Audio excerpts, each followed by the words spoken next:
Bugun sizlar bilan Labo mashinasini texnik taraflari, ya'ni qaysi suyuqlik qatdan quyiladi-yu, qatdan to'kiladi, birgalikda ko'rib chiqamiz. Birinchi bo'lib obzori mashinani yuragi, ya'ni motordan boshlasak, bu mashinada motor haydovchini tiyida joylashgan bo'ladi. Motorga odatda sintetik moy quyiladi.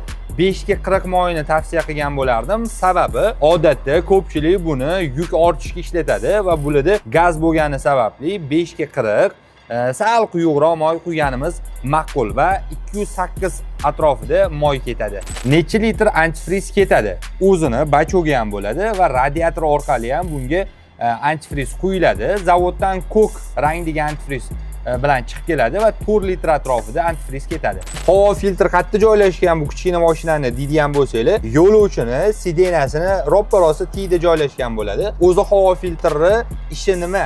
Ya'ni u tashqaridagi havoni tozalab, filtrdan o'tkazib, motorga toza havo yetkazib beradigan omil sifatida baholanadi. Va havo filtri har moy almashtirganda almashtirishni tavsiya qilamiz. Gidravlika suyuqligi bu mashinalarda, ya'ni Damas, Labo'larda gidravlik suyuqlik umuman bo'lmaydi. Chunki ulasiz bular zavod tomonidan ishlab chiqarilgan. Tormoznoy jidgich eshikni ochganingizda xuddi shu yerda joylashgan bo'ladi, ya'ni burchakda. Buni odatda o'zi kamdan kam almashtiriladi, ya'ni suyuqlikni umumiy almashtirish kamdan kam bo'ladi, dalivka qilinadi. Agar almashtiriladigan bo'lsa 1 litr atrofida ketadi. Mashinani tagiga ham tushib oldik.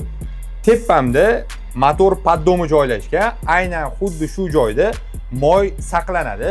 Slivnoy bolt orqali eski moy to'kib, tepadan yangi moy quyiladi. Bu yerda moy filtr joylashgan. Bu ham har moy almashtirganda almashtirilishi kerak bo'lgan filtrlardan bittasi. Endi korobka moyi bilan zadniy mostdagi moy haqida gaplashadigan bo'lsak, tepamda korobka joylashgan, ya'ni mexanikani korobka suyuqligi. Bunga 1,5 litr moy ketadi. Har xil suyuqlikda, ya'ni mashinani yangi eskiligiga qarab, ya'ni 75 ga 90 yoki 75 ga 85 va hokazo.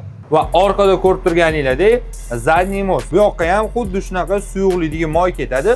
Unga 1 litr atrofida ketadi, ya'ni umumiy 2,5 litr. Orqada topливный filtr turibdi. Ko'rishingiz mumkin. Uni har 15-20 probegda almashtirishni tavsiya qilamiz. Uni vazifasi quyilgan benzinni filtrdan o'tkazib, motorga toza benzin yetkazib berish. Labo Damas'ga tushadigan balon kolodkalarni Carland moy quyish markazidan topsangiz bo'ladi. Odatda bu Laboga 12 razmerli balon tushadi. Yana bitta qo'shimcha, o'zi zavoddan 12 razmerda chiqadi.